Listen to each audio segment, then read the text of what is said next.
Creo, y en síntesis, que la persona que eres hoy y la que vas a ser mañana solo puede ser posible si te permites evolucionar. Y creo que en los siguientes años la creatividad humana va a ser la habilidad más importante a volver a conectar. Y creo que hoy lo que estoy viendo desde noviembre del año pasado al día de hoy es que los humanos estamos adaptándola más como un jaque mate. Y eso me preocupa, ¿no? Por eso necesitamos más Danieles, más Marios, más creativos en el mundo que estén siendo la causa rebelde de la humanidad para conectar nuestros talentos para resolver problemas importantes. Hola, ¿cómo estás? Yo soy Mario Salinas y bienvenidos a otro episodio de Lateral Podcast. Como sabes, este es un espacio donde la alternativa de historias, errores, fracasos y logros, todos ellos son válidos. Aquí sí se comparte algo diferente y lleno de valor. Te recuerdo que Lateral Podcast tiene episodio nuevo todos los lunes y los puedes encontrar en tu plataforma favorita de podcast. Esta vez tengo una gran noticia que darte. Decidimos hacer video, todo esto para tener una experiencia inmersiva de las entrevistas. A partir de hoy están todos los episodios en YouTube. Encuéntranos como Lateral Podcast y suscríbete al canal. El día de hoy estoy entrevistando a John Black. A John lo puedes encontrar en su cuenta de Instagram como @Jonathan Álvarez, Jonathan con TH. John es el fundador y actual director general de Blackbot, una destacada empresa mexicana de diseño que se especializa en capacitar a individuos y organizaciones para desarrollar habilidades, soluciones y diseños innovadores mediante la creatividad, la innovación y la creación de futuros. A lo largo de su longeva carrera, John ha colaborado con diversas compañías internacionales de renombre, incluyendo McKinsey, 3M, BlackRock, Zendesk, Fundación Telmex y Mercedes-Benz, esto por mencionar algunas. John ha diseñado estrategias de marketing digital para diversas startups como Wayra, Towi, Chopliment, igual, solo por mencionar algunas. En su faceta como comunicador, John es un conferencista destacado, participando en eventos como TEDx, CXLA, Talentland y XMA. Estoy mencionando parte de los proyectos, tanto que ha dirigido como su involucramiento en otros, porque sería imposible mencionar todos. Hoy en este episodio de Lateral platiqué con John sobre los moldes que hay que romper para comunicar tu mensaje, cómo se ve el futuro y en qué deberíamos de convertirnos, cómo funcionan los periodos de adopción de nuevas tecnologías, la importancia de abrazar a tus héroes desde niño y la relación que tenemos con el algoritmo, entre muchísimos temas más. John se describe como un curador y este episodio es una muestra de cómo el futuro ya está aquí, solo hay que ponerle atención. Y ya sabes que te deseo que disfrutes y conectes con este episodio tanto como yo. Mil gracias. John, bienvenido a Lateral, por fin, qué gusto tenerte aquí en el programa. Hola Mario, muchas gracias a ti por primero poder hacer este match de esta línea espacio-tiempo donde finalmente sí termina sucediendo. Es un placer para mí estar aquí en tu podcast. Oye, como siempre me gusta iniciar con un poquito del contexto del invitado. Para la gente que no te conoce, digo, tienes mucha obra digital, digo, estás muy expuesto en términos de encontrar mucho de tu contenido. Y justo por ahí me gustaría empezar la comunicación. Yo te platicaba ahorita que te conocí después de una plática que diste acá en Chihuahua y la manera, digo, para los que no te conocen, sí les recomendaría mucho que estuvieran en una conferencia, / plática, / workshop, / lo que sea en términos de comunicación contigo, porque tienes un estilo muy, muy, muy atractivo para la audiencia. Y por ahí me gustaría comenzar, porque sí, la comunicación y la creatividad creo que es algo que nutre mucho en parte tu ADN, ¿no? Como persona.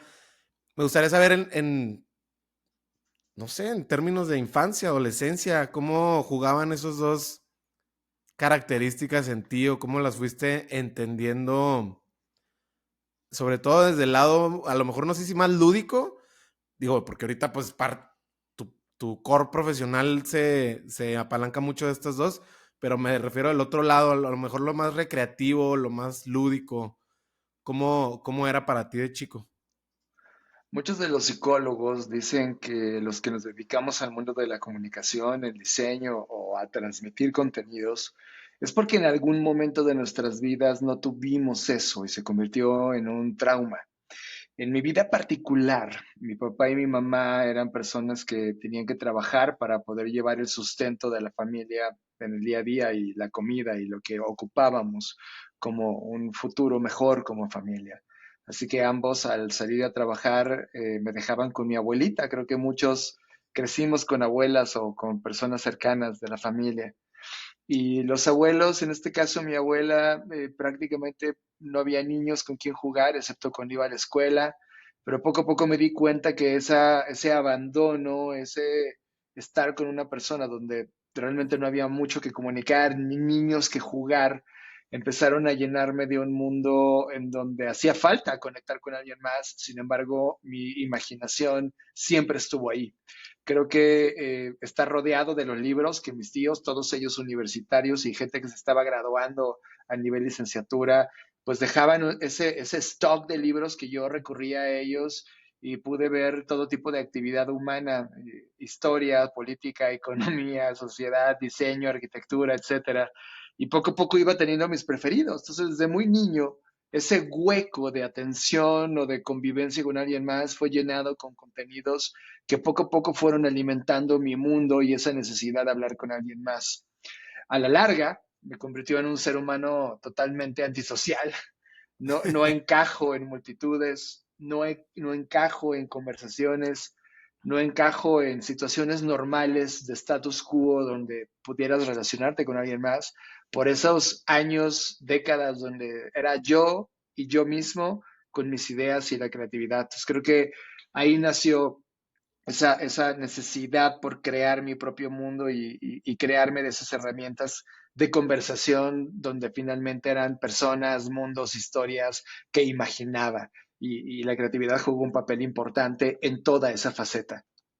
Oye, es un poquito contraintuitivo lo que me mencionas sobre no encajar, pero a la vez hoy muchos de tus mensajes encajan con muchas audiencias, ¿no? Porque hablando del futuro y cómo abstraerlo, cómo interpretarlo y sobre todo cómo aterrizarlo, la creatividad y cómo se intersecciona, son mensajes que cada vez tienen más espacio y llegan a audiencias muy grandes. Entonces es como contraintuitivo para mí que escucharte que digas tú, es que no encajo, pero a la vez encajas demasiado inclusive, ¿no? A veces. Gracias por mencionarlo, sí. Mira, en el fondo, cuando te subes a un escenario o cuando te prestan un micrófono para compartir estos temas que me apasiona, pues sigue siendo un escenario de control total. O sea, finalmente en un escenario, en un salón de clases, sigues teniendo el control de la narrativa, sigues tú colocando las ideas por encima y hay muy poca ida y vuelta. Entonces, ese escenario, me siento cómodo en ese contexto. Por lo tanto, el nivel no sé, de liquidez en la forma en cómo hablo en esos contextos se nota como si fuera un tipo totalmente lo contrario a lo que realmente soy.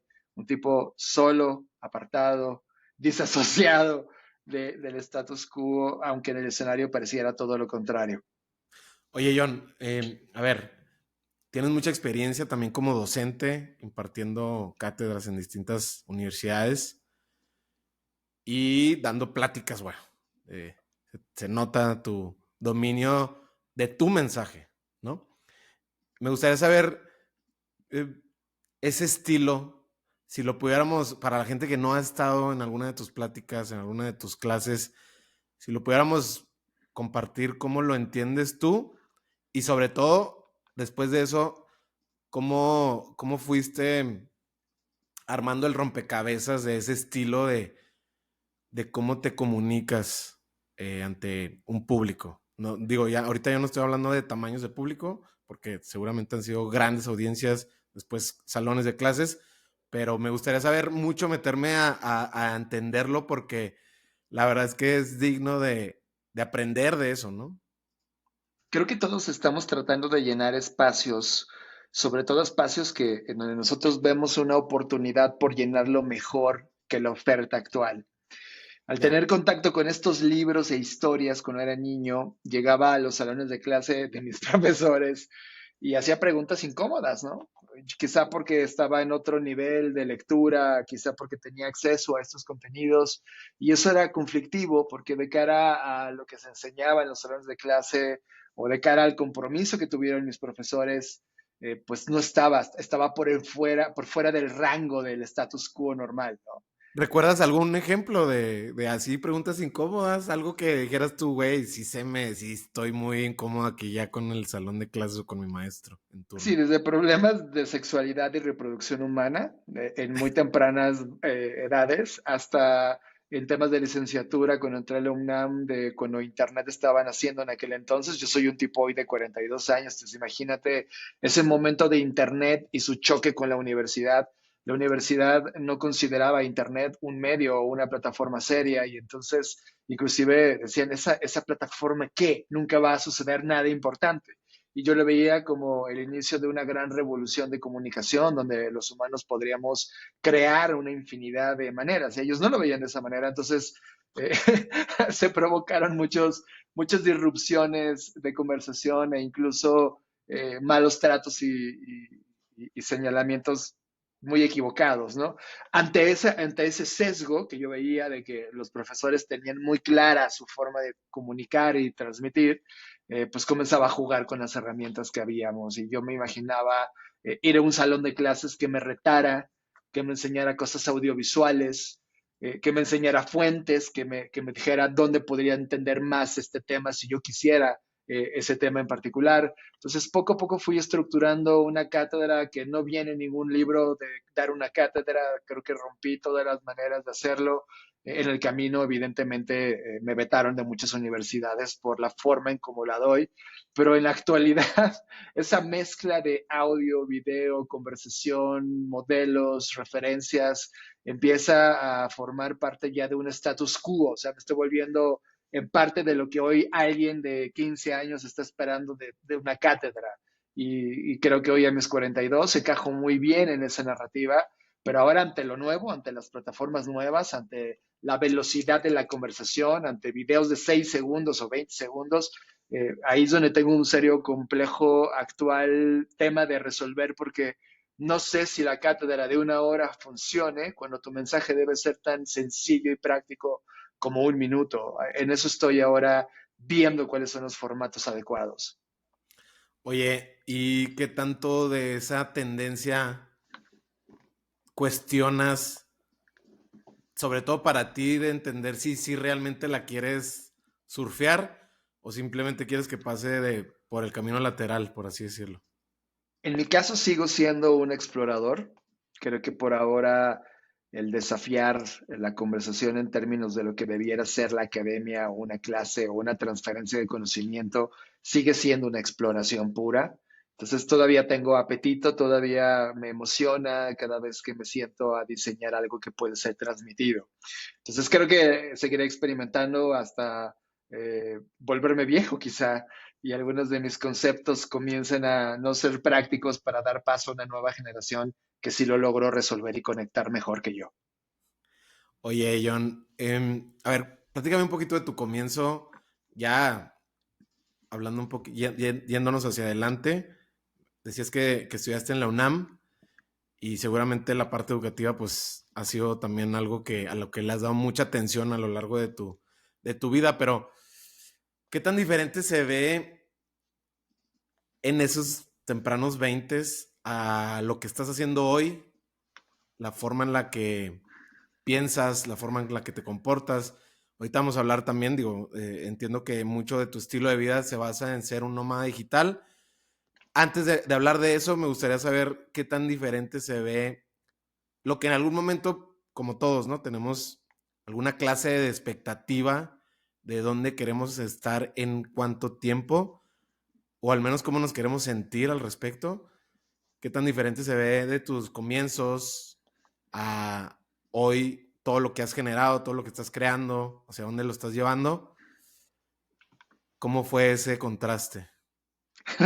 Hoy tengo 42 años y me sigo sintiendo intelectualmente como un niño de 10. Creo que toda la acumulación de conocimiento que tengo hoy no me está sirviendo mucho para encontrar claridad. Creo que aquí entra una frase paradójica. Los que ignoran, la gente que no tiene este conocimiento o este acúmulo coleccionado de aprendizaje, puede tomar decisiones demasiado básicas y simples. Y de repente cuando tienes tanto conocimiento colectado, buscas esa simplicidad y nuevamente ir a lo básico. Y eso es una cosa que tienes que aprender a desechar conocimiento y es doloroso.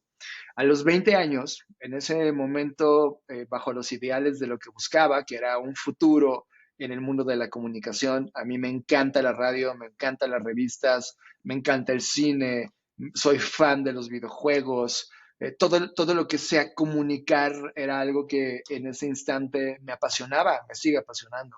Y todo lo que hacía obedecía un solo eje rector: voy a aprender. Era la pregunta que me hacía cada vez que iniciaba un proyecto. Si la respuesta era sí, lo hacía.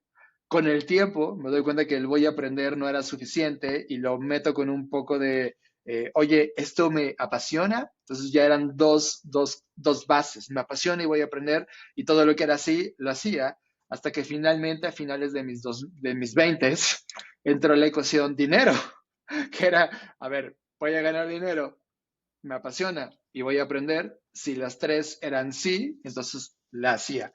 Y creo que con esa triada, esas tres condicionales, comencé a tomar decisiones en toda esa década y a madurar cada vez tratando de satisfacer esa necesidad. En el ganar dinero no me importaba si era un centavo, ¿sabes?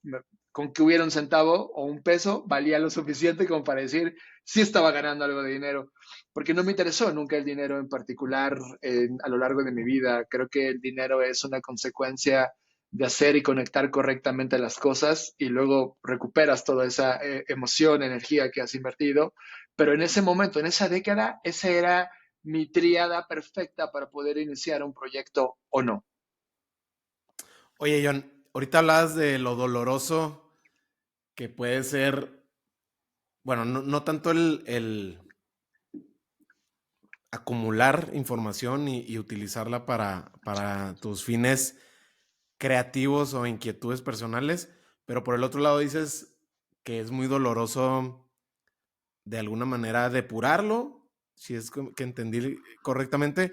¿Cómo lo has depurado o cómo lo, no sé si la palabra sea desaprender, porque realmente no sé si se pueda desaprender, y si sí, cómo es para ti, bajo qué accionables es para ti depurar esto? Evidentemente, la primera fase es coleccionar todo el conocimiento que puedas en el día a día. Esto no ha parado. Fer y yo, mi socia de vida y mi socia de compañía y yo, que creamos la compañía, tenemos esa filosofía. Todo el tiempo estamos coleccionando nuevo contenido. Pero una vez que coleccionas ese contenido, esos libros o cosas que vas aprendiendo, necesitas igual de serio un proceso que permita curarlos. La palabra curar no viene de la parte de salud, sino viene muy desde el punto de vista del arte. En un museo, por ejemplo, cuando hay un espacio muy limitado de un cuarto que tienes y de repente pudieras colocar 1000 obras, pero en el espacio que tienes solo caben 20, la persona que trabaja en la curación o en la selección de las mejores 20 obras hace un trabajo brutal por presentarte esas 20 y no permitir que las otras pasen. Lo mismo pasa con tu vida. De repente tenemos tanto acceso a información, a datos, a redes sociales, horas y horas de TikTok, que consumes y consumes data y se lo vas dando a tu cerebro, y llega un punto donde esa infoxicación, esa intoxicación de información, se vuelve no útil, no aplicable y te sientes mal. Para poder accionarla, tienes que eliminar lo que es contenido basura, lo que no te sirve, aunque sea muy valioso para alguien más, quizá para tu mundo, para tu contexto, para tu forma de funcionar en el mundo. Esto está de más. Entonces tienes que aprender a vaciarla, eliminarla, seleccionar lo que sí.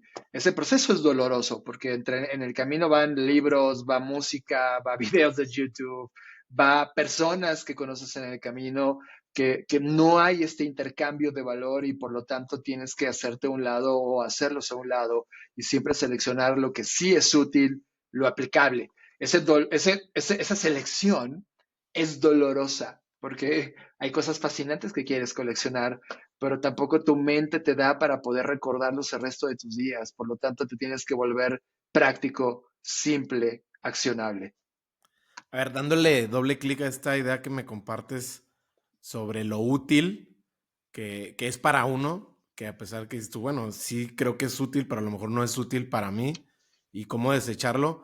¿No crees que también en este contexto donde estamos hiperestimulados o hiperinformados, también nos confunde?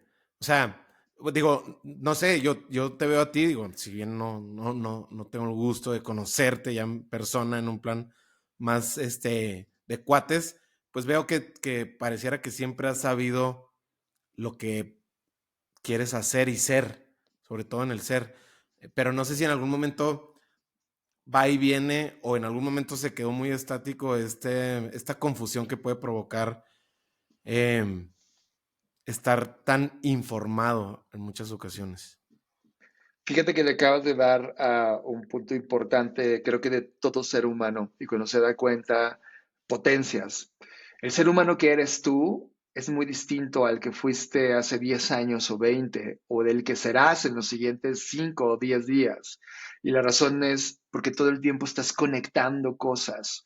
Ese conocimiento almacenado, nada sirve almacenado si no se comunica entre ellos, si no conecta algo. A eso se dedica la creatividad, a hacer esas conexiones. Y una vez que descubres la manera en cómo un A se une con un B para crear un C, o una ecuación que ya se hablaba de 1 más 1 igual a 3 desde Aristóteles, y que hoy varias personas como Austin Kleon han escrito al respecto sobre la creatividad, yo creo totalmente en eso. Y cuando una nueva idea llega a tu vida, cuando tienes un nuevo 3 que llega en tu genética, cambias, te transformas. En el camino, lo interesante es saber detectar a qué le eres fiel filosóficamente, ideológicamente o de propósito. De repente puede llegar un proyecto que desafía tu forma de ver el mundo y entonces debes de recurrir a quién eres, en quién te quieres transformar. Voy a poner un ejemplo. Creo que todos los humanos, o al menos una gran parte de nosotros como humanidad, nos enseñaron a ambicionar el éxito económico, por ejemplo. Y el problema es que para poder llegar a ese objetivo de éxito económico que tiene, igual la gente está pensando casas, autos, viajes, necesitas transformarte en un tipo de persona que funcione con el modelo actual imperante, que puede ser el capitalismo, una economía de plataforma, una economía de creador, etcétera. Cual sea tu forma de abordar el llegar a ese objetivo, te transforma en un ser humano que ambiciona ese proyecto final o la meta de ese proyecto final. Entonces, en el camino puedes tomar o perder cosas de tu yo original. En mi yo original me queda claro que amo la honestidad, amo el arte y la pasión humana, amo la creatividad, pero odio destruir a otro ser humano, odio destruir el medio ambiente, odio destruir a los humanos que no han nacido el día de hoy. Y de repente en esa genética de llegar al objetivo comercial que quieres o al objetivo económico que quieres, no hace match con la persona que hoy eres y con la que te tendrías que transformar. Creo que ahí esa es una discusión interna, personal, donde, ¿te acuerdas cuando te platicaba de me apasiona, voy a aprender, voy a ganar dinero? Pues el punto rector era ver quién era yo, quién realmente era yo. Y cuando te das cuenta que ese ser queda muy claro, ahora el problema real es mantener una congruencia por el resto de tus días y permitirte evolucionar de manera congruente, aún cometiendo errores. O sea, yo, por ejemplo, en esa triada de voy a ganar dinero, me di cuenta que voy a ganar dinero no era importante, pero era vital en mi práctica para comer día a día. Por lo tanto, lo convertí en una no actividad primaria, sino en algo secundario y privilegié el voy a aprender, me apasiona, como las fuerzas más importantes que luego originaban el voy a generar una economía. Esto sin dañar a terceros, sin dañar al planeta, etcétera. Pero eso es una filosofía personal. Creo, y en síntesis, que la persona que eres hoy y la que vas a ser mañana solo puede ser posible si te permites evolucionar. Hoy estoy en una crisis personal con tanta data de por medio, en donde me doy cuenta que a mi edad de 42 años, donde hago una línea y un corte de lo que he logrado contra lo que quiero dejar, me doy cuenta de que esa cosa que quiero dejar, todavía estoy lejana y que necesito convertirme en un nuevo ser humano congruente con mi ideal para poder llegar a él. Por lo tanto, habla de transformación todo el tiempo. ¿No te pasa que en algún momento te aferras con alguna capa de lo que estás haciendo en ese momento y te cuesta? O sea, digo, una cosa es que, digo, te escucho como alguien muy consciente, y una cosa es que seas consciente de que esa capa a lo mejor ya no funciona, pero otra es que tomes la decisión de quitarte esa piel güey, pues ya no te funciona, ¿no? En algún momento sabemos todos que esa parte de nosotros tenemos que sustituirla o matarla en el buen sentido, en el muy buen sentido, ojo, para progresar o evolucionar, como mencionas. Me encanta tu pregunta. He descubierto una cosa que acabo de comprobar también el fin de semana con algo poderoso. Cuando tú no aprendes algo o estás aferrado o a no aprenderlo porque es doloroso o porque ya no quieres soltar eso, ¿no? La vida te lo va repitiendo en loops y a Cañón. veces te haces preguntas de ¿y por qué me volvió a pasar? Es que estás metido en un loop y la única manera de poder superar el loop es observar que hay un loop y de repente entender cuáles son los ciclos que se están repitiendo y repitiendo, porque hay una lección ahí que debes de soltar. Voy a darte un ejemplo. Yo en algún momento viví en la ciudad de León, Guanajuato. Tengo una relación de amor y odio con esa ciudad en México.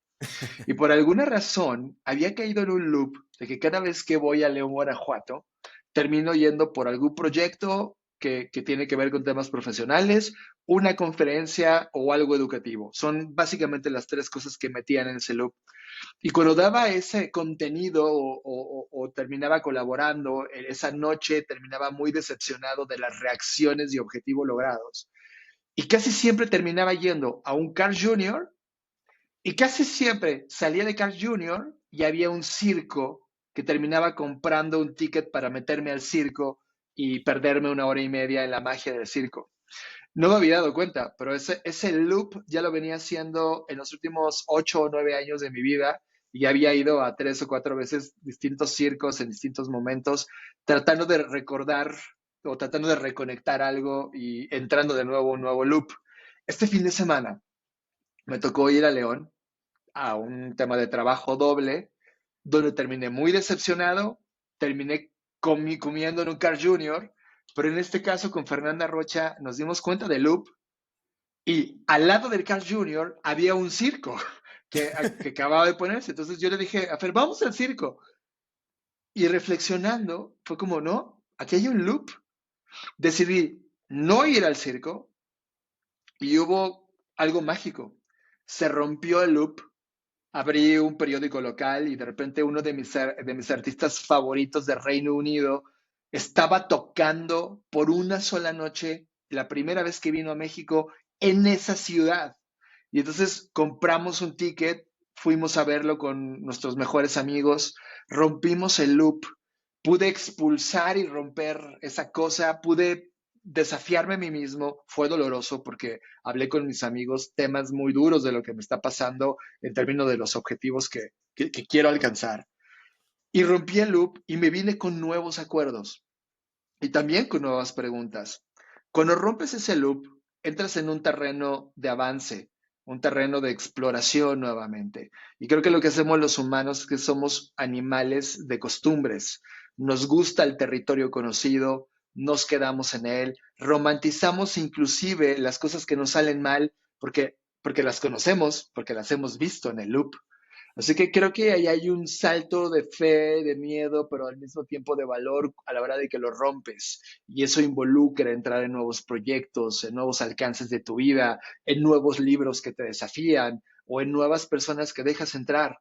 Creo que al final, un loop que se rompe es porque aprendiste algo que estaba siendo repetido y otra vez y no se va a ir hasta que aprendas esa lección. Por lo tanto, hoy mi radar está cada vez más abierto a esas lecciones y tratando de entender cuáles son esos loops que no quiero vivir más en esta vida. Oye, John, es bien interesante lo que mencionas porque pareciera, digo, en la historia como lo platicas, pareciera que una parte de ti una parte de ti, no sé si inconscientemente, no lo sé, eso tú lo debes de tener más claro, pero pareciera que una parte de ti construyó ese simulador de ese hábito de repetir el cómo te sientes después de la plática, el ir a este lugar a comerte una hamburguesa, qué sé yo, y después ir al circo y lo repetías y hasta que lo empezaste a cuestionar, rompes esta burbuja, ¿no? De este hábito que ciertamente pues no te estaba funcionando para nada. ¿Crees que además de cuestionarlo, para ti en tu vida existe alguna otra manera de romper hábitos que para ti ya no funcionan? Sí, totalmente. Tiene que ver con abrazando héroes. O sea, creo que tú y yo cuando éramos jóvenes y empezamos a escuchar música y a ver cine y a conocer un poco más del mundo, empezaban a llenar tu cuarto de pósters de personas que admirabas y de repente esas personas se convirtieron en los ideales de ti. Para mí hubo muchos de esos pósters con bandas de música. Cuando creces, cada vez tu cuarto se va vaciando y dejas de poner esos pósters y de repente llegas a una edad donde ya no hay personas que admires, porque tal vez te toca a ti convertirte en esa persona que te admiras a ti mismo y que de alguna manera colocas en el pedestal. Sin embargo, me doy cuenta que en el fondo sí los necesitas.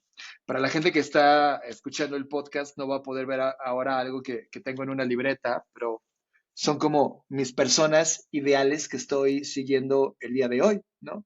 Y va desde Jobs pasando por Scott Binsky, cineastas, músicos, artistas, diseñadores, etcétera, inclusive mi relación de pareja, ¿no? Sí, ahí Y estaba esa es tu pareja, Fernanda. Fernanda Rocha. Sí, sí, sí. Entonces, tienes que hacer una amalgama. Creo que los humanos necesitamos siempre tener o abrazar ese ideal de quién podríamos convertirnos o quién podría inspirarnos con una potencia tal que puedes incorporar en tu día a día.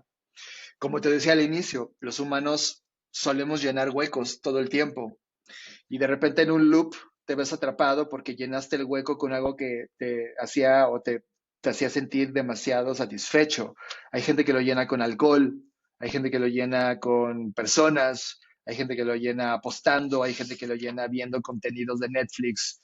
Esos huecos, esos loops, son tremendamente sexy y nos tientan todo el tiempo. Son momentos cómodos que ojo, no estoy diciendo que debes de tirarlos todos. Esos loops están ahí para tratar de encontrar una zona salva del ruido que está ocurriendo todo el tiempo allá afuera. Pero cuando son repetitivos y son constantes y desplazan cosas por vivir, que igualmente son valiosas y atractivas por lo nuevo, no deberían ser obstáculos. Seis, cuando abrazas esas nuevas cosas o tratas de encontrar un nuevo espacio y esperando que no se convierta en un loop nocivo en el futuro. Oye, John, quiero cambiarle un poquito de velocidad, pero seguramente vamos a retomar donde nos quedamos con esta parte de la conversación, porque como buena conversación profunda se va a seccionar y se va a comer en diferentes pasteles toda esta conversación. Eh, Platícame, veía y leía que te defines mucho de tu trabajo como un curador web. Mm, digo, claro que entiendo el concepto, pero me gustaría saber también tú cómo lo entiendes o cómo lo compartes, porque se me hace muy interesante, sobre todo uno que conoce parte de tu trayectoria, pues dices, es que, o sea, ¿qué es? Es diseñador, es futurólogo, es catedrático, sí. Entonces, platícame de qué se trata para ti ser un curador web. Mucho de lo que hago en los últimos 20 años, desde que de alguna manera abracé profesionalmente esta plataforma llamada Internet, el hecho de exponer a todo el contenido que estaba en ese momento en la pantalla siendo distribuido y creado por otros seres humanos, necesitaba una zona de curación, como la explicaba antes. Alguien que pudiera exponerse a ese contenido y luego seleccionar contenido que pudiera ser atractivo o eficaz o ya metabolizado para que llegara de manera correcta a las personas. Lo que he hecho prácticamente los últimos 20 años de mi vida, 20, 25 años de mi vida, es exponerme a ese conocimiento y tratar de regresarlo en una manera sintética y valiosa para quien sea, pues, quien logre ver valiosa mi curación, mi selección, la manera en cómo metabolizo ese contenido.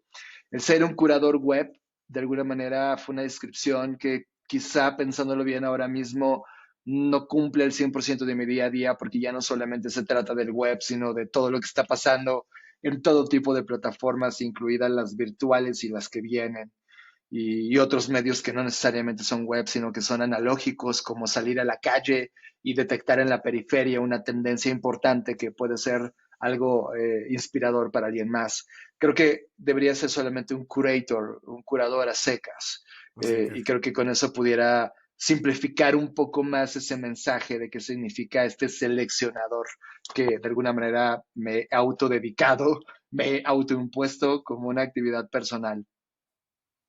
oye, ¿has trabajado con marcas, digo, marcas que realmente no creo que alguien de los que nos escuche vea, nunca las haya escuchado como Coca-Cola, MTV, Mercedes-Benz, eh, McKinsey, digo, McKinsey ya es una consultora más de nicho, pero marca la pauta, ¿no? De esa industria. Em, Aquí lo que quiero saber es, a la hora de trabajar con estas marcas, ¿cuál es tu manera de documentarte? ¿Cuál es tu proceso para trabajar con alguna colaboración?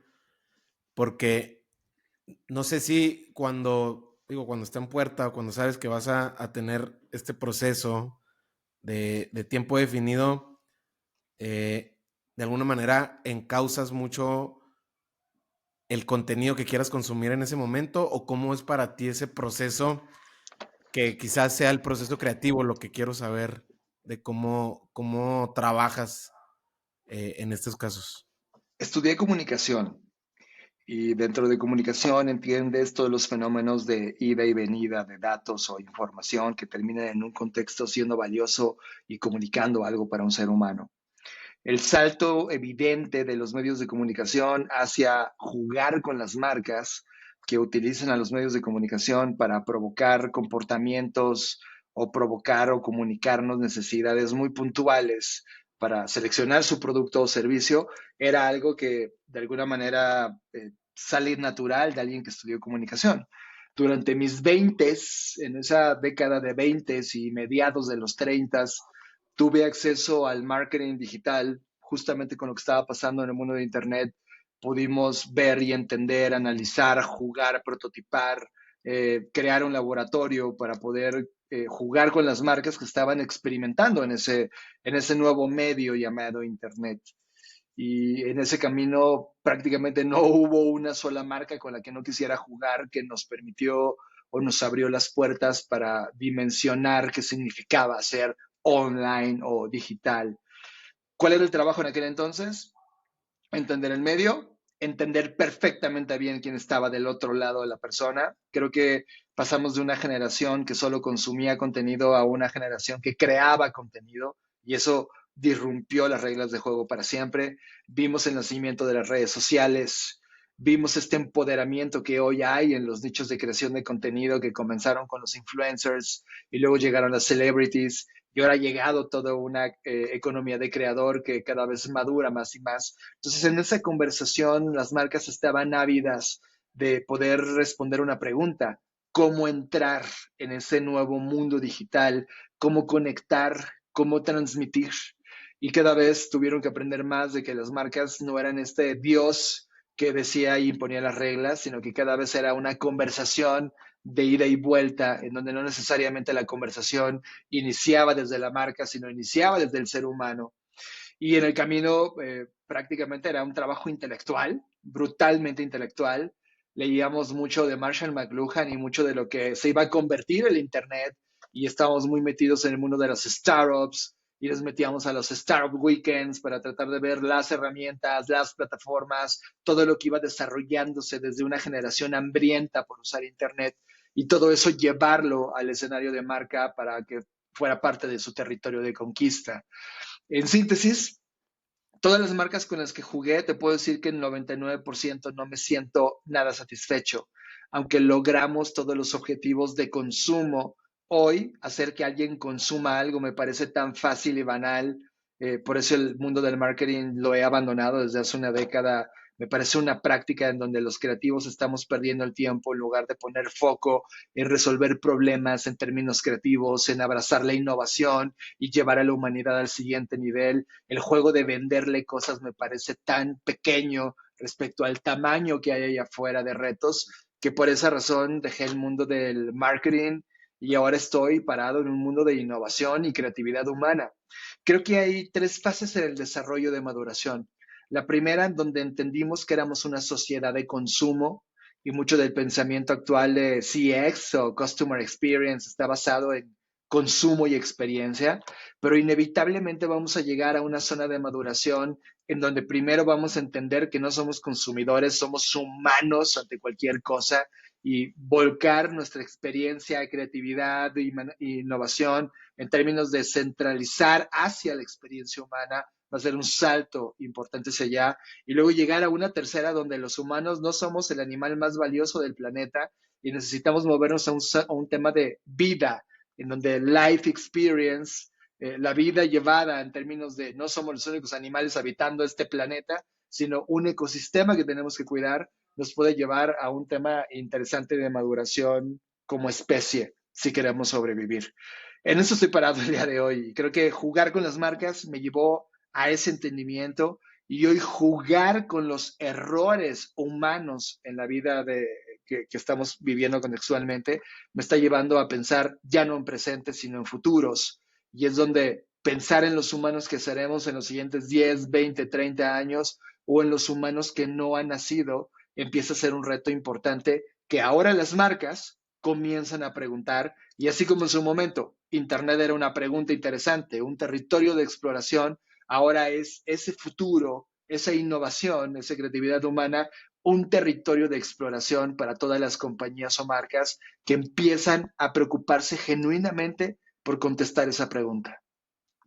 Mencionas sobre cómo el marketing se quedó corto para ti en términos de lo que a ti te satisfacía o te llenaba, o como hablando quizá también de propósito. Y mencionas que hace 10 años lo dejaste de fomentar desde tu trinchera, por así decirlo. ¿Qué tanto te costó ese rediseño o cambio de dirección de tu statement o de tu manifiesto a la hora de trabajar con las marcas, a ti en lo personal? Porque, digo, tu primer acercamiento o de tus primeros acercamientos con todo esto fue a través del marketing digital, ya lo mencionabas, y pues quizá era una zona donde tú te sentías en tu hábitat en algún momento, ¿no? Digo, ya sé que 10 años hacia acá ya no es así, pero me gustaría saber qué tanto te costó, porque de por sí estabas en algo muy caliente, muy atractivo, muy, pues trendy, quizás sea la palabra, que no me encanta, pero y tú decides redireccionarlo, ¿qué tanto te costó a ti? Mira, yo nunca admiré a la gente de marketing por una razón. Me parecen personas brillantes desperdiciando su talento en temas banales. La gente de marketing tradicional, cuando yo comenzaba con el marketing digital a finales de los noventas, la gente de marketing tradicional decía, ¿esa cosa qué?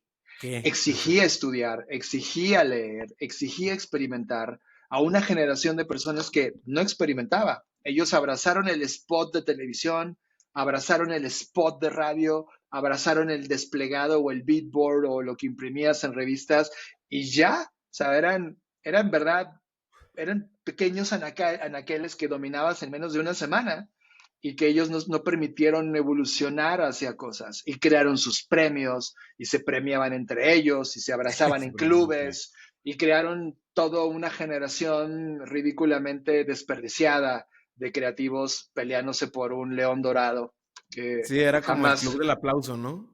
Total, y siguen siendo, o sea, esas personas maduraron, esas personas traen 50 años o un poco más de edad y siguen en esta crisis existencial tratando de encontrar valor en una práctica que dejó de tener valor hace 10 o 15 años y tan solo basta con ver un video de YouTube y tener este enojo cada vez que ves un anuncio que te interrumpe algo que sí quieres ver. Entonces, en esa práctica de enojo de disciplina llamada marketing, cuando entramos la gente de comunicación, diseño, creatividad, desarrollo, programación, empezamos a ver multidisciplinas hablando de marketing. Ellos se sintieron muy ofendidos e invadidos en un territorio donde era solo creativos tocado por dioses. Y eso fue doloroso. Esa conversación fue un choque de 2 décadas.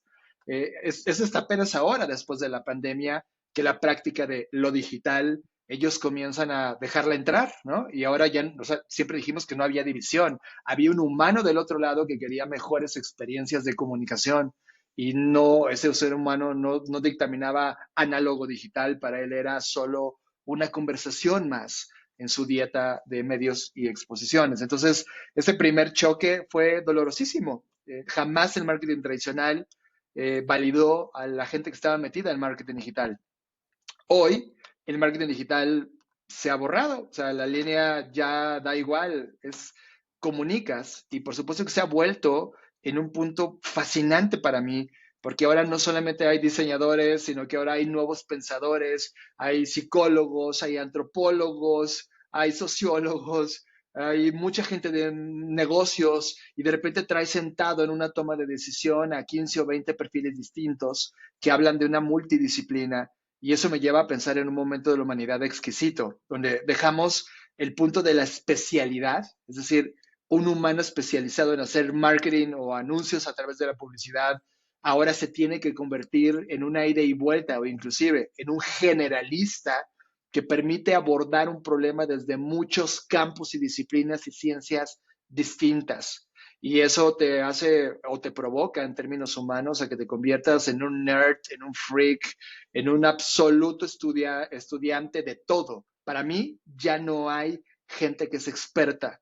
Para mí hay amateurs profesionales que se retan todos los días a aprender ese algo nuevo que ha salido en el mundo y que de alguna manera eso nutre en la foto que tú tienes y le da muchísimo mayor definición a la práctica que haces todos los días. Y por supuesto, para abrazar eso, no puede ser un humano cualquiera o un humano que solo sea marketing tradicional. Ahora tienes que ser un grandioso explorador, en un tipo que abrazó la curiosidad, en un tipo que mañana puede quemar con un libro y prenderle fuego a sus ideologías y creencias porque ha detectado nuevas y quiere explorarlas. Y eso cuesta trabajo en términos humanos. Por lo tanto, el choque, la fricción ha sido constante, pero asimismo las síntesis de esas tesis y antítesis chocando han sido exquisitas. John, hablas, bueno, mucho de tu trabajo es también como no solamente análisis de tendencias y hablar del futuro en diferentes industrias, contextos. Y en ese tenor me gustaría saber, lo platicaba Carla Paniagua, que también es alguien a la que le he puesto mucha atención en su mensaje hablando del futuro. Y ella lo mencionaba sobre muchas veces, digo, sobre todo escuchando a países como Estados Unidos o en el mismo Europa, cómo hablan de que el futuro ya está aquí. Y sí, de acuerdo, el futuro ya está aquí, de acuerdísimo, inteligencia artificial y todo lo que eso puede, lo que está derivando, pero ese futuro no es para todos. Existe una desigualdad impresionante hablando de la región, es decir, Latinoamérica.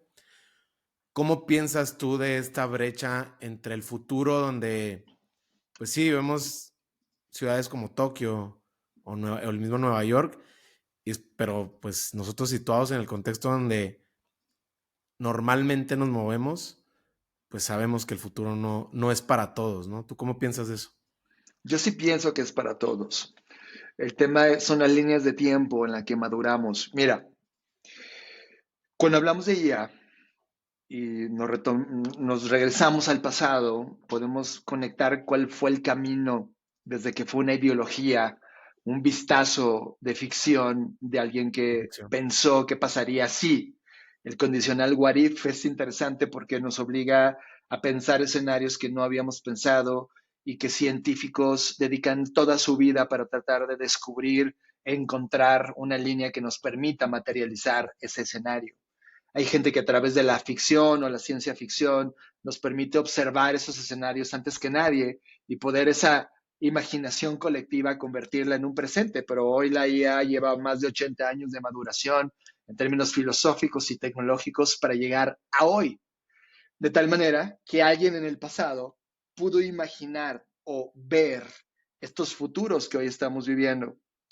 Y como cualquier herramienta o tecnología, la adopción de esa herramienta o tecnología se vuelve un verdadero reto. Velo con Internet. Internet nace después de la Segunda Guerra Mundial, cuando la Guerra Fría llega y este conflicto Estados Unidos-Rusia se pone y se calienta, entonces de repente crean este protocolo por si estalla nuevamente una bomba atómica y que de alguna manera un país como Estados Unidos pudiera ser operativo y crearon esa red. Fue hasta finales de los 90s o mediados de los 90s que los humanos comercialmente tuvimos acceso a esa red. Y hoy todavía hay 4 de cada 10 humanos que todavía no conocen qué es Internet, cuando tú y yo ya llevamos más de 3 décadas jugando con esa plataforma. Por lo tanto, sí, la distribución de la tecnología, la adopción de las herramientas sigue siendo un problema interesante a resolver como humanidad. Pero los futuros sí existen, tanto el futuro que la persona que hoy usa alta tecnología puede aplicar en su día a día, como la persona que todavía no lo conoce y probablemente está en una sierra a lo largo de una cordillera aislada del status quo global y sigue siendo su futuro, ¿sabes? No el acceso determina si hay futuro o no. Las herramientas son las que crean un contexto cultural. Recuerda una cosa, entender o ver tendencias o herramientas tecnológicas, por un lado, no determina lo que nos va a pasar como humanidad. Para que eso ocurra, primero, un humano tuvo que haber agarrado ese artefacto y herramienta y haber modificado su comportamiento.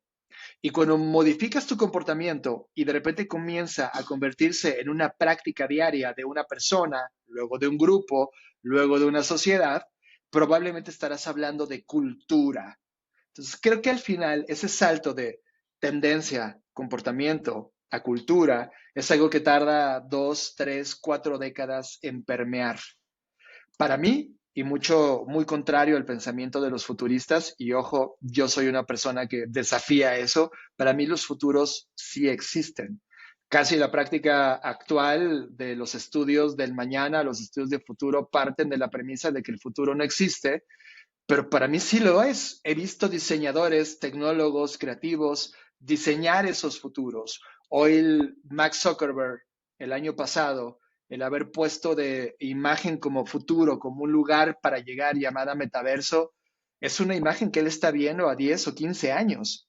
Y que cada salto que vemos, cada nuevo aparato, tecnología desarrollada va encaminada a esa visión que él tuvo. Y quizá en el camino vaya a haber correcciones, vaya a desviarse en distintas maneras o a mejorar esa imagen, pero él está dándonos un destino, el mismo destino que él nos puso a inicios de los 2000 cuando hablaba de redes sociales y de conectar a través de una plataforma llamada Facebook. Hoy, 20 años después, esa cosa está ahí, ¿no? Y se ha creado todo un ecosistema. Entonces, creo que las personas que asumen que tienen injerencia, control, creatividad o diseño sobre esos escenarios a los que sí queremos movernos, sobre esos futuros, son los que van a terminar sacándole mucho jugo a las herramientas que tenemos en el presente y sobre todo poniendo foco en los problemas que queremos resolver como humanidad.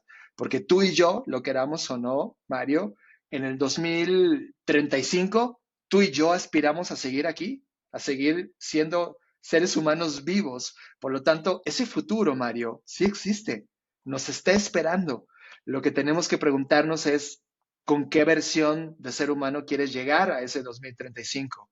¿Cómo quieres llegar a ese 2035? Y sobre todo, ¿en qué contexto social, político, económico, cultural, tecnológico, deportivo, etcétera, queremos llegar a ese futuro compartido? Entonces, creo que es algo, una disciplina que sigue creciendo, sigue cuestionándose todos los días, pero me parece importantísimo llevarlo a nuestros comportamientos y a nuestra cultura empresarial actual.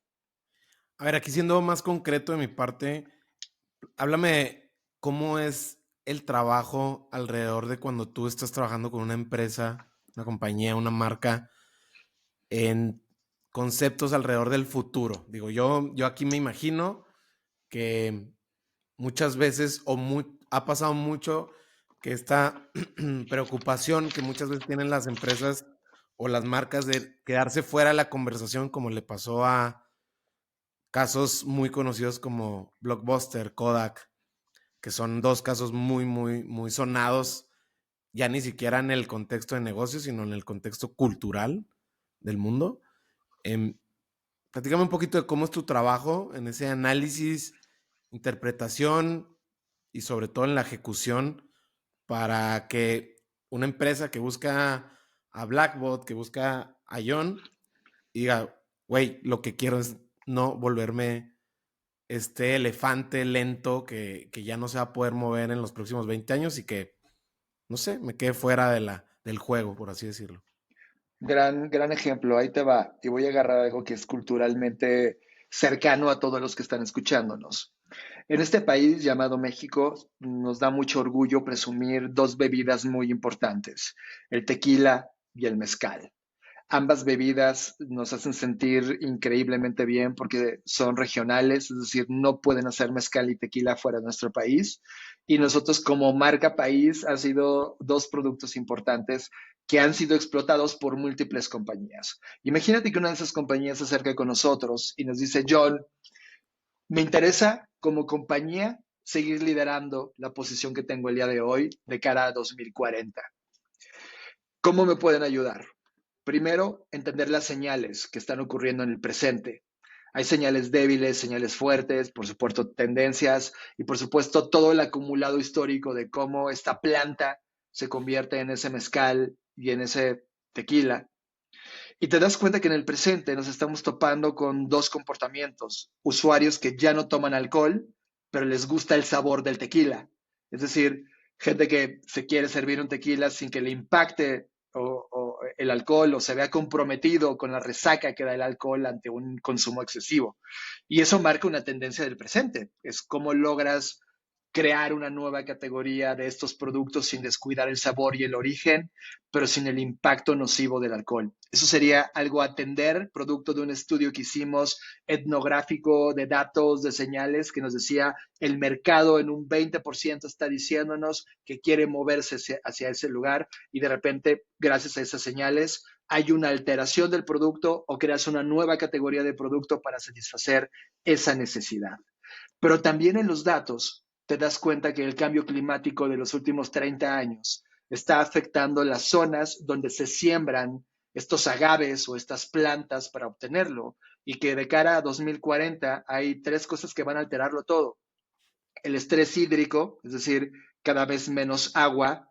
Dos, la temperatura ascendiendo, llevándonos a grados por encima de 40 grados, haciendo que la planta no sea óptima para crecer en esos contextos. Y tercero, una violencia climática provocada por nosotros mismos, donde de repente esperábamos lluvias y de repente tardan meses en no llover, pero de repente en un día llueve lo que llueve en un año y echa a perder la plantación por completo. ¿Qué sucede en ese escenario? Vamos a ver que el mezcal y nuestro tequila ya no va a ser endémico de México. De repente el mundo va a moverse de tal manera que la zona más idónea es una parte del sur del África. Entonces, esa discusión de esa compañía de, oye, si quieres vivir en el tema del mezcal y el tequila, pues va a pasar dos cosas. Ya no vamos a poder en México crear mezcal y tequila, y ahora va a ser la región del sur de África quien va a tener esa denominación. Por lo tanto, va a haber una guerra geopolítica para cambiar el origen. Va a haber un país que va a perder en la ecuación, llamado México. Por lo tanto, tú si tienes fábricas hoy en México, debes de saber hacia dónde va el límite de la producción para comenzar a invertir en los lugares donde sí puedes preservarlo y donde sí vas a poder seguir produciendo mezcal y tequila, entre muchas otras variables. Entonces, esa compañía, tan solo en ese mero ejercicio, puede comenzar a traer un trabajo de backcasting donde cree una verdadera estrategia de cómo va a afrontar ese año de 2045 cuando México no sea capaz de emitir una gota más de mezcal y tequila, pero entonces esa compañía ya hizo todo el cambio, toda la estrategia para llegar a producirlo en las zonas donde sí se puede producir. Esa, querido amigo, querido Mario, es un ejemplo muy básico, muy por encima de lo que puede pasar cuando estás observando de manera correcta comportamientos humanos, pero aderezado con todo lo que hay en una actividad humana, como temas políticos, económicos, ambientales, sociales, culturales, de cara al impacto de una compañía que puede morir si no ve esos datos de manera correcta, pero puede existir y seguir dominando si logra leer y crear los proyectos de innovación que los lleve a ese escenario futuro del cual científicamente te estaba hablando. Ese es un proyecto tal cual y puede ocurrir en todas las categorías. Lo que consumimos en términos de comida, lo que usamos en términos de ropa, lo que habitamos en términos de vivienda, donde vivimos el día de hoy en términos geográficos, etcétera, va a cambiar si podemos observar con claridad esas señales y proyectarla a esos escenarios donde queremos ser valiosos en ese escenario final. Oye, John, me surge la pregunta ahorita escuchándote, cómo esta tendencia que ya está cada vez más cerca, digo, a mí me tocó escucharlo en una entrevista de la gente de José Cuervo, ¿no? Quizá, digo, tú lo explicas de una manera ya mucho más clara y ellos lo hablan desde meramente el punto del mercado y cómo el mercado ya lo estaba pidiendo y lo están a punto de lanzar. Pero por el otro lado me surge la duda de que no sé qué tanto a ti en lo personal, por este acceso que tienes de información que muchas veces pues no está al alcance de todos, como sí pareciera, o al menos en la interpretación que ustedes hacen. Si hay algo que en el día a día digas tú, hijo, güey, me hubiera gustado quizá no enterarme o no ver esta tendencia porque a lo mejor me deja intranquilo, porque a lo mejor me puede quitar al menos el sueño de hoy lunes, o algo que digas tú, o sea, digo, entendiendo que también eres, como, bueno, como dijiste tú, eres un curador, pero también algo que digas tú, ok, esto quizá no lo voy a venir, al menos en los próximos 15 años, y pues, ¿qué crees? Va a pasar. Sí, es doloroso, Mario. No ocurre una vez cada semana, ocurre todo el tiempo, porque en cuanto tienes acceso a el conocimiento y unes pedazos de información y los llevas a escenarios donde qué va a pasar cuando eso ocurra, te das cuenta que como humanidad estamos metidos en un problema brutal. No quiero sonar alarmista, ni quiero sonar ni mucho menos que esto se vaya al dark side, pero sí nuestra especie humana va a ser desafiada en los siguientes años. Y ahí es donde impera la necesidad de convertirnos en seres que tengan este nivel de conciencia y logren conectar con la creatividad para resolver esos problemas, porque las herramientas tecnológicas están ahí, las tenemos, el conocimiento humano está ahí, pero nunca nos enseñaron a crear. Todo lo que hicimos en la escuela fue, nos enseñaron a funcionar, nos enseñaron a obedecer órdenes, a seguir procesos, a hacer mejor cada vez esos procesos, pero nunca nos enseñaron a ver un problema de frente y tener una metodología para resolverlo a través de la creatividad humana. Y creo que en los siguientes años la creatividad humana va a ser la habilidad más importante a volver a conectar. Tú y yo éramos unos niños cuando descubrimos este mundo y hacíamos preguntas de por qué, por qué, por qué, por qué, por qué. Esa habilidad de preguntar por qué es algo que tenemos que recuperar. Y eso me parece fundamental. Cierro diciendo esta pregunta que es doloroso, es traumático, puedo caer en el dark side. El optimismo es algo que busco todos los días para poder seguir despierto, vivo y suscrito a este planeta. Pero hay días en donde quieres desuscribirte porque no te gustaría ver la decadencia de lo que viene en el ritmo de lo que viene y con el interés humano de lo que viene. Y de repente te abrazas de pequeños chispazos, pequeños datos de locos científicos, creativos, innovadores, que se paran todos los días a tratar de resolver ese algo y que probablemente ese algo apoyado y llevado a nivel de status quo puedan darnos una oportunidad como especie de sobrevivirla. Yo me sigo abrazando de eso.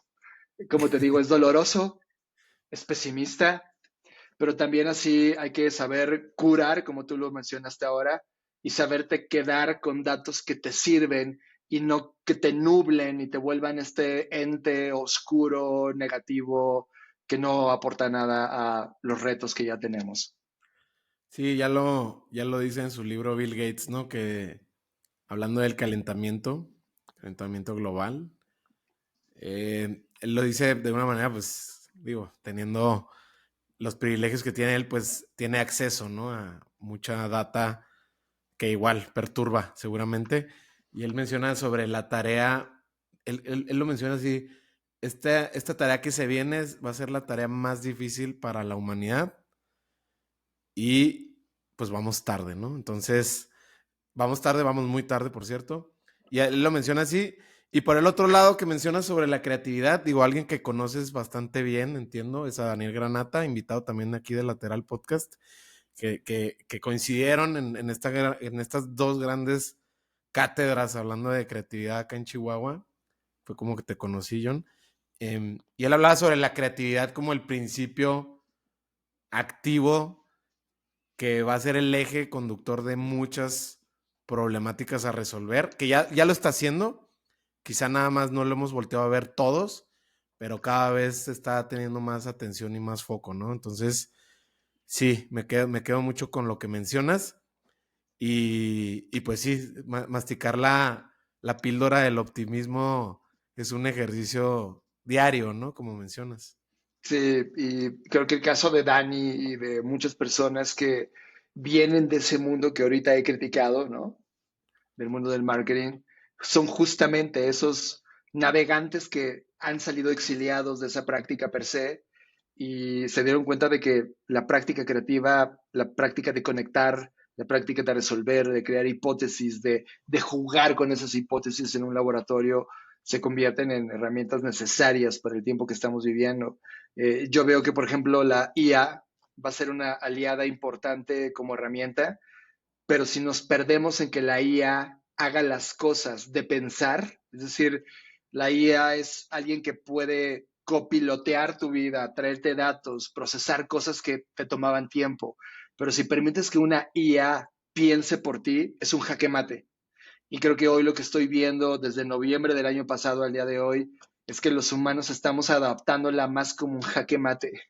Y eso me preocupa, ¿no? Por eso necesitamos más Danieles, más Marios, más creativos en el mundo que estén siendo la causa rebelde de la humanidad para conectar nuestros talentos para resolver problemas importantes, no para satisfacer solo el placer humano, que está bien que exista, pero que ahora hemos caído en un tema lúdico 100% al perdernos de la realidad y los retos que estamos enfrentando. John, de todo lo que ahorita están generando como propuesta de valor, tú, Fernanda, tu equipo, ¿qué es lo más complejo ahorita para ustedes dentro de su día a día a la hora de todo lo que están proponiendo, el valor que ponen en la mesa? ¿Qué es algo que donde dices tú, aquí está lo difícil o lo complejo? Wow, creo que es congruencia, conciencia y conocimiento. Mira, nos enfrentamos a directores de compañías de arriba de 50 años de edad, arriba de 45 en la gran mayoría, donde fueron entrenados y estudiaron en modelos educativos tradicionales y que esos modelos tradicionales de transferencia de conocimiento no llevan la velocidad de la transformación de lo que está ocurriendo allá afuera. Por lo tanto, requiere desaprender, requiere aprender nuevas habilidades y requiere entender que el modelo que tenemos el día de hoy, basado en el pensamiento capital, en el sistema capital, llegó a su fin. Ese mundo no lo quieren soltar porque es el mundo que conocen, es el mundo que han explotado y no quieren explorar algo nuevo. Por lo tanto, hay un punto complejo de esa generación que no quiere soltar o explorar ese nuevo conocimiento. Por el otro lado, vemos nuevas generaciones entre los 15, 20 años que comienzan a entender el juego más rápido que los que están arriba, que comienzan a darse cuenta del reto que les hemos dejado de cómo la educación ya cambió, que ahora puedes hacerle una pregunta en YouTube y hay un video que te lo contesta de otro humano transfiriendo conocimiento, o que hay un chat GPT que le haces una pregunta y te contesta mejor que un profesor en el aula, y que de repente empiezas a cuestionar, entonces, ¿qué? ¿Qué sigue? Esa generación sí está atreviéndose a explorar. Creo que mi reto es, creo que ya no vamos a poder seducir a los grandes directores de compañías a comportarse como exploradores, pero sí podemos decirles lo importante de incorporar a las nuevas generaciones para que ellos exploren estos nuevos conceptos, estos nuevos modelos, esta nueva forma de ser de la humanidad, porque la que tenemos ha caducado, huele, ha echado a perder, está totalmente obsoleta.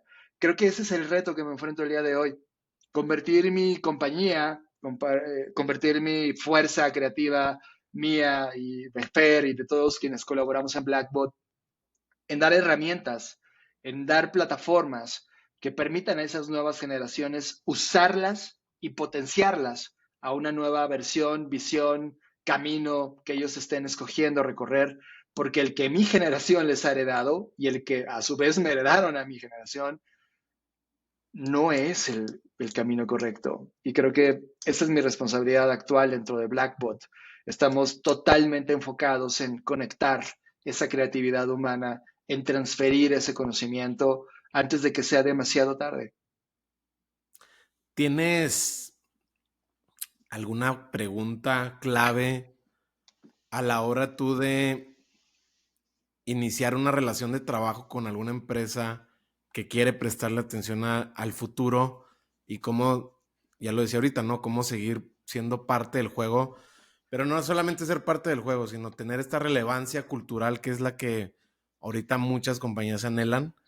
¿Tienes alguna pregunta que tú digas? Si tú te contestas esta pregunta, tú marca cual sea con la que ustedes trabajan. Digo, son marcas que prácticamente están en la agenda. ¿Tienes alguna pregunta que tú digas? Es que esta es la pregunta con la que debemos de iniciar esta relación de trabajo. Es la misma que le haría un niño de 5 años a cualquiera de esas compañías. ¿Por qué? Y la respuesta correcta no es porque quiero hacer dinero. Esa respuesta es la respuesta obvia que ya caducó. Mira, voy a poner un ejemplo. Coca-Cola, una compañía que admiré en mis veintes y creo que marcó toda una historia de marketing y comunicación a lo largo de la historia humana. Al menos los últimos 100 años ha estado ahí. Hoy ese tipo de compañías tiene un reto enorme de contestar un porqué que no sea un eslogan, sino que realmente sea un propósito de marca. Hoy vender aguas negras con azúcar, contaminando nuestro cuerpo, llenándonos de glucosa y de diabetes y de cáncer, no debe ser la respuesta correcta. Hoy en las conversaciones de esas compañías, el reto es cómo haces que tú consumas más su producto cada vez, cada día, cada mes, cada año, en lugar de, oye, ¿ese producto realmente es bueno para ese humano? Deberían las marcas comenzar a entender que dejamos esta trascendencia de consumer, lo que te decía, para pasar a un human. Hay que cuidar a ese humano. Si tú me das una bebida que pueda tener y tener superpoderes y cuide mi cuerpo y pueda tener mi máximo de performance humanamente hablando al beberla, al interaccionar con ese producto, sería muchísimo más trascendente que solo venderme azúcar y hacerme en un eslogan decir que eso es felicidad, cuando no lo es. Y peor aún, que es una compañía basada en agua y uno de los elementos más críticos en la historia de la humanidad que sigue va a ser el acceso al agua potable. Y ellos solamente están comprando y explotando, comprando mantos y explotándolos hasta secarlos e irse al siguiente. Creo que esa compañía, como ejemplo, nos sirve para verte reflejado. ¿Qué de lo que tú haces? ¿Qué de la compañía que tú representas? Responde honestamente el por qué haces lo que haces. Porque necesitamos compañías que se conviertan en cuidadoras de los humanos, en cuidadoras de la vida en este planeta y no solo en compañías que están explotando al planeta, destrozando humanos para conseguir dinero. Ese cambio de ecuación, esa pregunta ¿por qué? Va a ser importante responder con honestidad. y el 99% de las compañías va a tener que recambiar, rediseñar, replanear, recordar la razón por la cual crearon esa compañía desde un inicio, porque requerimos un nuevo camino y eso va a ser importantísimo. Hay una palabra que se llama business design. Como concepto es importante. Va a haber una transformación en el business design de cada una de las compañías. Y teniendo una buena filosofía, un buen punto de partida, ese business design puede ayudarnos o hundirnos como especie. Oye, pero digo, sigo totalmente tu punto, pero no sé si quepa, si tú quieres llevar esa misma filosofía, porque al final del día lo que te rige como compañía es el dinero.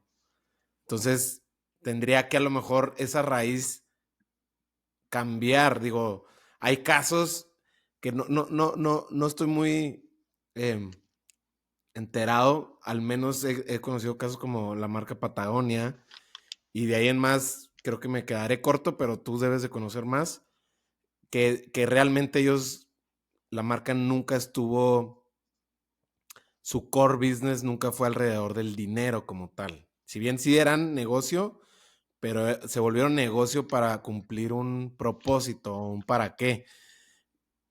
Tendría que rediseñarse de una manera casi que volver a nacer, ¿no? Es lo que te decía que no están dispuestos los directivos a explorar. Mira, somos tan poco creativos en esta generación de gente que lidera negocios que solo establecemos el KPI dinero como lo único valioso a recuperar de la relación. Pero te hago una pregunta, Mario. Las personas que realmente valoras en tu vida es gente con las cuales tienes una emoción que compartes. Llámalo amor, llámalo tu mejor amigo cuando llega y te recomienda algo o te dice, ¿ya viste esto? Tú lo revisas porque te lo está dando alguien al que crees, con el que tienes una relación y que sientes un sentimiento afectivo por esa persona. Las marcas nunca hemos medido eso, solo medimos cuánto dinero hay de vuelta. Nunca hemos medido o nos hemos vuelto científicos en entender qué es una relación. Todo lo hicimos a través de impactos superficiales, alcance, millones de vistas, repeticiones de spots, pero nunca nos consideramos qué significábamos nosotros hacia el otro y qué relación de intercambio podíamos estar. Este mismo podcast, Mario, tú abriste este podcast, no estás ganando el dinero que gana un Televisa, pero lo estás haciendo desde el punto de compartir con valor eso que tú crees importante conversar. Y en los KPIs no viene. Cómo lo pones? No nos hemos puesto un indicador que pueda medir ese valor que estás creando, pero tú sabes que eso está ahí, porque personas como yo están aquí y has atraído magnéticamente a otros y las personas que te escuchan sienten esa relación, creen en ti. ¿Cuánto cuesta creer? ¿Cuánto vale? Esos indicadores los hemos ignorado. Por lo tanto, lo único que abrazamos es cuánto dinero produzco de cosas que ni siquiera entiendo, pero que solamente al meterle play al marketing o a la publicidad o a las técnicas baratas de generar dinero, se producen y estamos perdiendo todo lo demás. Creo que ahora es la oportunidad de volver a reconceptualizar qué es una relación, qué es creer, qué es una amistad, qué es una emoción. No nos hemos puesto a explorar. Y creo que ahora ese significado de valor, esos nuevos indicadores necesitan entrar en los indicadores de las compañías. Por esa razón, no soltamos el dinero. Pero si yo creo hoy una economía con base en el valor, podría cambiar la historia de la humanidad si de repente tú y yo creamos relaciones de valor en lugar de relaciones de interés y la humanidad sería infinitamente superior.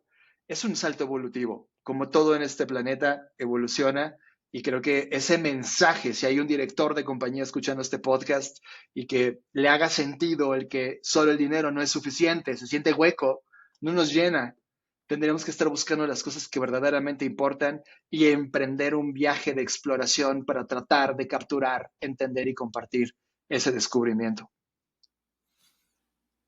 De acuerdísimo contigo. John, ¿cómo saber? Y aquí, digo, Quizá la respuesta es obvia, pero la hago la pregunta porque al menos para mí no lo es. Y esto se trata de llenar al menos mi curiosidad y que a alguien le haga sentido este valor que dejas aquí en la mesa. Pero ¿cómo saber cuando una tendencia no va a ser sostenible en el tiempo? No sé si es, o sea, digo, no sé si suene jugarle al adivino. Yo pensaría que no, pero no sé si ustedes bajo toda esta data, toda esta investigación que hacen, ya ahorita tienen al menos un frame de saber cuándo dices tú, esta tendencia es muy probable que se va a diluir, es muy probable que vaya a nacer muerta, o no le vamos a dar ni siquiera 2, 5, 4 años de que se vaya a mantener. Mira, cuando una tendencia llega, quiere decir que ya hay una manifestación evidente y masiva en el mercado o en el comportamiento humano. Lo que nosotros no podemos, y es una palabra que quiero evitar, de hecho como concepto, no podemos hacer predicciones ni adivinaciones, no somos magos ni brujos, pero sí podemos analizar el comportamiento y mostrar datos cuantitativos y análisis cualitativos de ese algo. Lo interesante es cuando ves señales primarias. Por ejemplo, voy a poner una señal primaria. OpenAI acaba de permitir a todos y cada uno de nosotros crear una versión personalizada de OpenAI, en donde, por ejemplo, hoy puedes crear un OpenAI Mario con tu versión y que la gente pueda entrar y preguntarte cosas como si tú fueras Mario. Todavía esa versión de Mario no es una versión entrenada por ti, probablemente va a tardar 5 o 10 años en esa versión ser algo fidedigno a la manera en cómo tú conectas cosas, a la manera en cómo tú coleccionas datos y tal vez se parezca más a ti esa versión de 2040 que la que está corriendo el día de hoy. Por lo tanto, esa señal, si la empiezo a proyectar en cómo va a ir moviéndose el procesamiento de cómputo, cómo va volviéndose más complejo la inteligencia artificial y el lenguaje detrás, puedo crear entonces unos escenarios y decirte, Mario, en 2028 va a haber un doble digital 100% fidedigno a ti, Mario, tan solo viendo científicamente el procesamiento y viendo la complejidad y el crecimiento y perfección de los lenguajes que programan hoy a la inteligencia artificial. No estás prediciendo, estás dando científicamente un escenario que puede ser probable de que ocurra o no, porque de repente el mundo se queda sin electricidad y todas las versiones de IA y tecnología que teníamos nos hacen que nos regresemos al siglo XIII. Hay ese camino también como escenario probable. Entonces, es muy difícil decir tajantemente que algo está muerto o no. Creo que lo importante es ver el comportamiento que hay de ese humano adoptando esa herramienta y luego convirtiéndola en algo cultural. Cuando eso ocurre, entonces puedes tener datos suficientes para hacer una proyección que se acerque a un escenario muy probable de que ocurra. Sin embargo, nadie en este mundo, o al menos no ahora, con la tecnología y los datos que tenemos, te puede dar un 100% de certidumbre de un escenario específico. Vemos comportamientos, vemos escenarios con base en datos, pero no podemos predecirlos. Escuchaba hace poco o recientemente a un filósofo que se dedica prácticamente a, como lo entendí yo, a interpretar los escenarios futuros justo sobre todo, digo, prácticamente su trabajo era mucho alrededor de la inteligencia artificial. Y justo por eso me nace esta pregunta, porque creo que va a ser muy valiosa la respuesta de tu parte. Estamos viviendo una época sin precedentes en términos de cómo la tecnología pues, se volvió una parte fundamental de nuestra vida. Ya ha quedado muy claro a lo largo de esta plática de ejemplos ya que están ahorita ocurriendo. ¿Te has planteado cómo deberíamos de entender o cómo deberíamos de saber qué es nuestra relación con el algoritmo? Y esta pregunta se conforma de dos cosas, de lo que acabo de mencionar que escuchaba un filósofo y de cómo cuando íbamos a grabar, que ya estábamos a punto, yo te mencionaba que pues realmente mi salud no era la adecuada y tú justo me dijiste, no recuerdo si me dijiste no somos nuestro algoritmo o me dijiste algo así como que no todo en la vida es el algoritmo. Y las dos, lo que recuerdo es que me dejaste con este recordatorio de que no nos debemos al algoritmo, por así decirlo. Entonces, digo, prácticamente que me dejaste muy tranquilo y te lo agradecí antes de empezar a grabar, te lo vuelvo a agradecer. Pero aquí la pregunta es, ¿cómo entiendes tú que debería ser nuestra relación con el algoritmo? Porque también ya cobró como toda una personalidad y es un ente, ¿no? Pareciera. ¿Cómo lo entiendes tú? Es una pregunta fascinante porque no la hemos resuelto y no creo ver interés de resolverla. Cuando tú y yo comenzamos a jugar con las primeras herramientas tecnológicas en Internet, ya sea que hayas entrado vía Napster y bajaste música, o te conectaste a MySpace y luego conociste Facebook, o en el camino antes jugabas Hi-Fi, etcétera. Realmente fueron experimentos tuyos de cómo te comportabas tú en ese escenario llamado digital. Y ahora, con el tiempo, con los datos que tienes, logras entender por tu propia curiosidad cómo es que funciona el algoritmo de recomendación de un Facebook o un TikTok, o cómo te recomienda música Spotify, o cómo aparecen tus videos en YouTube. Sin embargo, ese conocimiento no lo tiene el 90% de los usuarios actuales de Internet.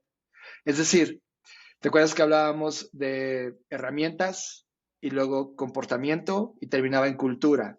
Es decir, no hemos desarrollado, a pesar de tener casi 4 décadas de uso de Internet, no hemos desarrollado cultura digital suficiente para entender nuestra relación con un algoritmo. La frase que yo te decía es que un algoritmo no te gobierne. O sea, tú no dejes que él tome decisiones por ti. Hoy la gente que genera contenidos y que está buscando audiencias o comunidades importantes, está viendo qué palabra es tendencia en ese momento para subirse a ella y ganar visibilidad, tan solo porque un algoritmo lo puso, ni siquiera porque sea relevante para la humanidad.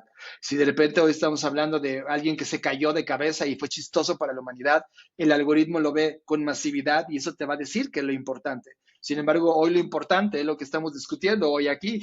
¿Sí? Y el algoritmo no va a darle visibilidad a este podcast porque considera que puede alcanzar sus objetivos comerciales de compañía mostrándonos ese ser humano que se cayó de cabeza que mostrando este contenido que te hace pensar.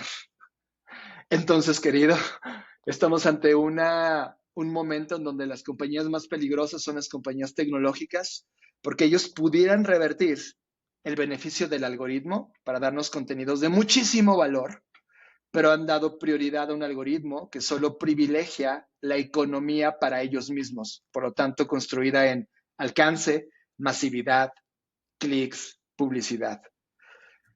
Mi relación con hoy con el algoritmo es que eliminé mis redes sociales de mi teléfono móvil porque me quitan tiempo valioso. Igual tú no lo ves ahora porque tú tienes ¿cuántos años? ¿Veintitantos? No, 36, gracias por lo de veintitantos, John. Tienes 36. Imagínate que alguien está escuchándonos que traen 20 años y sientes que el mundo, en términos de tiempo, te queda muchísimo para gastar y está bien. Sin embargo, hoy a mis 40 ya no tengo tanto tiempo que perder y me he dado cuenta que el algoritmo me divierte, explota en mi cabeza esa química que tenemos cada uno de nosotros que nos vuelve adictos a la dopamina y nos da placer inmediato, pero después de estar 2 o 3 horas en el TikTok no te quedas con nada y se convirtió en tiempo perdido que nunca voy a recuperar. Por lo tanto, hoy tu relación con el algoritmo deberías preguntarte, ¿toda esa descarga de información es valiosa para ti? ¿Te acuerdas cuando hablábamos al inicio de recuperar o colectar y luego curar? Esa es lo que necesitamos hacer, es entendiendo el algoritmo, ¿necesitas esa cantidad de información o comienzas a ser más selectivo con las cosas y empiezas a decirle tú al algoritmo cómo el algoritmo funciona para ti, no al revés? Y es Claro. ahí cuando cambiaríamos la ecuación de todo, porque tendrías y recuperarías tu poder creador. Oye, antes de pasar a la siguiente pregunta, pero no sé si ya sacó este episodio Black Mirror, porque no he visto todos los episodios de Black Mirror. Se me hace una serie fascinante, porque es incómoda, es especulativa, es realista, tiene muchas aristas que me gustan, es provocativa. em, pero siento que en algún momento en los próximos 5 o 10 años los psicólogos van a tratar ya esto como una terapia de cómo nos relacionamos con con el algoritmo, quizá ya esté pasando, digo, tú tienes ahí el dato más claro que yo, muchísimo más, pero sí siento que mucho de eso va a aterrizar ya en terapia con cualquiera que sea la corriente del psicólogo que lo vaya a tratar, ¿no? Sí, existen ya varias enfermedades producto de Internet De en donde acuerdo. se trata de manera psicológica. Y sí, la adicción al contenido es una de ellas. La pérdida de tiempo es otra de ellas. Y ahora estamos teniendo temas muchísimo más neuronales porque ya nos acostumbramos, somos la generación más adicta de la historia por el tema de esta sustancia que generamos nosotros internamente en nuestra cabeza y no podemos pasar tan corto tiempo sin esa dosis que tenemos en el día a día, por lo tanto sí son tratables.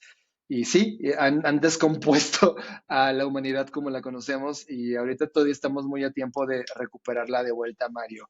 Y eso de Black Mirror, tienes que saber que los que hicieron Black Mirror, lo que hicieron es que agarraron un grupo de startups, compañías de tecnología, que mostraron en esa línea del tiempo lo que ellos pretendían y lo que hicieron en la serie es proyectarlas a qué pasaría cuando esa tecnología fuera parte del status quo, es decir, entrar ya en la cultura Ya. de la humanidad y Sí, nos ya como enseñó, en la adopción, como mencionabas, ¿no? así es, y nos enseñó escenarios que no necesariamente queremos que suceda, ¿no? Sí, de acuerdo, de acuerdo, de acuerdo. Pero es un ejercicio de reflexión muy bueno también. O sea, digo, también depende cómo lo interpretes, pero sí. Oye, John, prácticamente hemos pasado los últimos, o hemos pasado estos 90 minutos platicando mucho de tu trabajo, de cómo abstraes, cómo entiendes, cómo interpretas mucho de tu trabajo, que mucho de tu trabajo, si bien no lo es todo, pero mucho de tu trabajo sí está en lo digital. Em, pero me gustaría saber también, porque has dejado destellos aquí en la conversación de cómo tú mismo te depuras. Inclusive yo creo que es un ejercicio que hacen en pareja con Fernanda, pero ¿cómo te terminas por desconectar cuando tu cuerpo lo pide o cuando lo necesita? Antes de contestar, Mario, voy a hacer un paréntesis. Dale, dale. Comienzo a entrar ya en una zona compleja de mi tiempo. Ah, ok. Tengo otra actividad, entonces, ¿te parece bien que estemos otros 5 o 10 minutos? Sí, de hecho, ¿Va? gracias. Sí, de hecho es esta pregunta y ya cerramos con la pregunta que siempre cierro, que no siempre, pero sí, contigo sí aplica y luego ya Va, vamos, genial. vamos acabando. Contesto. Mario, he aprendido a darme cuenta que el mundo que dejamos atrás, ese mundo de cuando era niño, donde todavía podía salir a jugar a la calle, es algo que necesitamos recuperar. Agarrar un libro sin las pantallas y volverlo a leer y tachar, salir a la calle y oler lo que huele la calle, ver a seres humanos con tu vista, recuperar tu cuerpo. De repente te das cuenta que nos desgastamos como máquina, somos muy buenos procesando en términos neuronales, pero nuestro físico, nuestro hardware está muy descuidado y salir a caminar, salir a correr, salir a jugar un deporte, algo que te guste, vuelve a ser algo trascendental, jugar dominó o un juego de mesa, recuperar y ver si todavía tienes cassettes viejos de esos que escuchábamos en el Walkman y volver a jugar con lo analógico, comprarte un vinil y saber que solo te caben 4 o 5 canciones y la tienes que cambiar y escuchar un álbum completo y no solamente un track. O sea, creo que hay cosas que hemos descuidado como humanos y que necesitamos conectar, volver a reconectar con ellas. Yo hoy, en este momento, a mis 42 años, ya creé una disciplina diaria donde ya sé hasta dónde me voy a exponer en lo digital, donde quiero exponerme en lo Ya. digital, y tengo muy claro lo que necesito en términos análogos. Sentarme con alguien y tomarme un café y vernos a los ojos en lugar de mandarnos WhatsApps, ¿no? Volver a hacer esas cosas que nos conectaban, ojear una revista, eh, ese tipo de cosas que solo nos permitían tener una concentración en ese algo y no vivir con qué me respondió, qué está pasando en tendencias en la pantalla. En verdad necesitamos encontrar el punto medio. Cada ser humano va a saber cuál es ese punto medio y no podemos jugar con los extremos porque nos hace muy mal, deteriora nuestra actividad tanto física como mental y espiritual. yo abogo y he logrado un equilibrio justo entre lo digital y lo análogo, y cada uno de nosotros deberíamos estar explorando qué de lo análogo queremos recuperar, qué nos es valioso para la vida que vivimos hoy. De acuerdo. Sobre todo lo espiritual, creo que sí ha sido un tema que te diluye cañón. John, quiero ser muy respetuoso de tu tiempo. Y digo, no necesitamos ser brujos para saber que eres un gran ávido de consumir material en distintos formatos que te nutra, te entretenga, te inspire. Ahí están tus libros, que seguramente no son ni la mitad de lo que has consumido, pero me gustaría saber cuál es, no tiene que ser libro, pero sí el formato de alguna pieza que te haya marcado en los últimos años. Y ya no hablemos de trabajo, hablemos de lo personal, a tu manera de cómo piensas, cómo te comportas, cómo eres hoy en día, que me puedas compartir, que me puedas recomendar. Te digo, no tiene que ser libro, no importa el formato, ya sea documental, película, arte, etcétera. Creo que mi medio por excelencia con el cual logro sentir emoción todo el tiempo y me ayuda a ver cosas del futuro ha sido el cine. Creo que, oye, finalmente en los últimos años he caído mucho en ver animación y creo que todo el mundo vio Love, Death and Robots, esta serie de Netflix. Y hubo un capítulo que en los últimos años me reventó la cabeza, se llama Cima Blue. Me parece brutal la narrativa de lo que ocurre ahí, la importancia del arte y la creatividad y de cómo un humano que termina siendo robótico vive esa transición y crea su última obra. No había sentido una potencia de un Cima Blue hasta hace 24 horas, que comencé a ver una serie igual, animación, se llama Pluto, también está en Netflix. El capítulo 1, que es el que vi, cuenta una historia de un viejo que hace música, pero vive en un mundo donde los robots ya, la IA ya es parte del día a día. Él tiene inclusive un mayordomo robot. Y él, a estar en sus últimos momentos de vida, él es tremendamente viejo. El robot muestra una habilidad por aprender a tocar el piano, porque él tocaba el piano, el señor, este viejo. Y este viejo, construido a la vieja usanza de la humanidad antigua, donde no había robots, a él le parece absurdo enseñarle a un robot a tocar el piano. Y ocurre toda la historia en esos 30 minutos. Me pareció una genialidad. Creo que el cine, las narrativas que hay de ciencia ficción, visuales y sonoras, son lo que más me provoca, porque me permite observar y ver el punto de vista de un artista que está viendo con los datos que tiene, las señales que tiene y la reacción que eso le da, nos da un viaje muy personal de cómo ve ese ser humano, ese destino, ese momentum. Y de repente la pregunta es, wow, ¿ese momentum ocurrirá? Y de repente es qué cosas quiero que ocurran de eso, que sí creo que sean buenas y qué cosas creo que no funcionan y haré todo lo posible por jamás incorporarlas en una realidad futura.